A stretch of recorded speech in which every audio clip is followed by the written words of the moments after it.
onto the earth, and it's dark and it's void and there's no form, and all of a sudden God, shoom, shoom, shoom, and now he breathes into dirt and a human being stands up that looks just like his Father.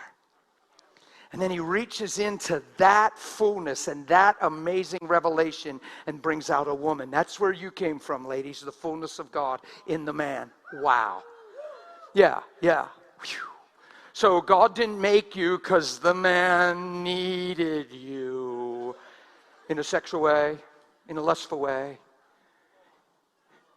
He didn't even make a woman till he saw the fullness of God in the man, so the man is fully equipped to love her like he does. That's where woman came from in the Bible. So I always say if there's a man in a woman's life, it ought to be because of the fullness of God in the man, not because she's hot.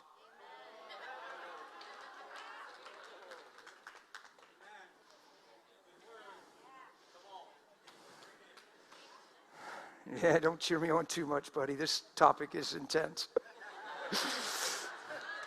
Is there an area in our lives more exploited and more perverted? Is there an area more focused on than sexuality?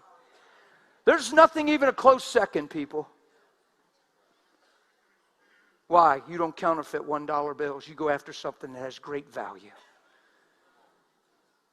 And this whole sexual arena is so driven by emotions and sensuality. And it keeps men bound to feelings and flesh and fantasies. It tries to keep spirit-filled people living there.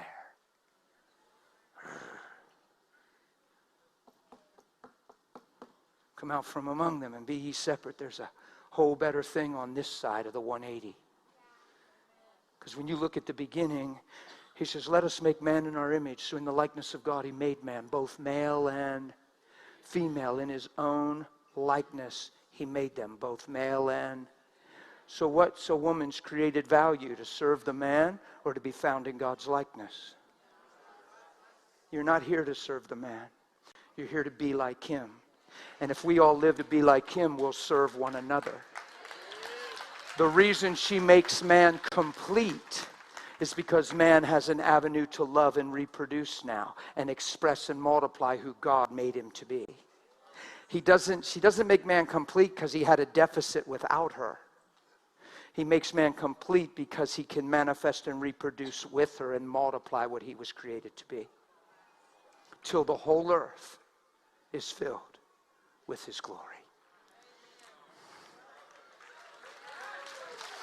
And we've turned it into sexual relations, orgasms, loneliness, need to be loved, need to be held, need to feel special, need to be valued. We've turned it into curves and bust size and to just keep sensuality just thriving, and keep the flesh raging, maybe even in the midst of our worship. Oh, it's I'm feeling that. The first thing on every list of the flesh is sexuality. I could turn you to Thessalonians. I could turn you to Corinthians, Galatians. Yeah? Ephesians. Colossians. Sexuality, first thing on the list. And he doesn't tell you to manage it. He doesn't tell you to balance it. And he doesn't tell you to control it. He tells you to put it to death. Why? Because what you were trained in is a lie from hell. It was not from the beginning. Well, God gave us our sex drive. Stop it. Adam gave you what you grew up with. God gave you love, not sex drive. God gave you love, not sex drive. And just like we see his first love, we love him. The wife sees a love that she's sheltered in, protected in, that she's nurtured in, and she opens herself up to what is the safest place she's ever been and been held in that place. She opens up and responds in that love. The two come together and reproduce in that place after their own kind, and the earth is filled with his glory.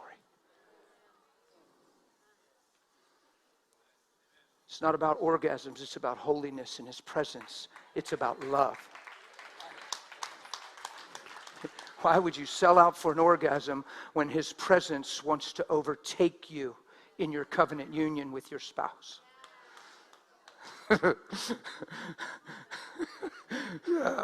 I'm done with all that.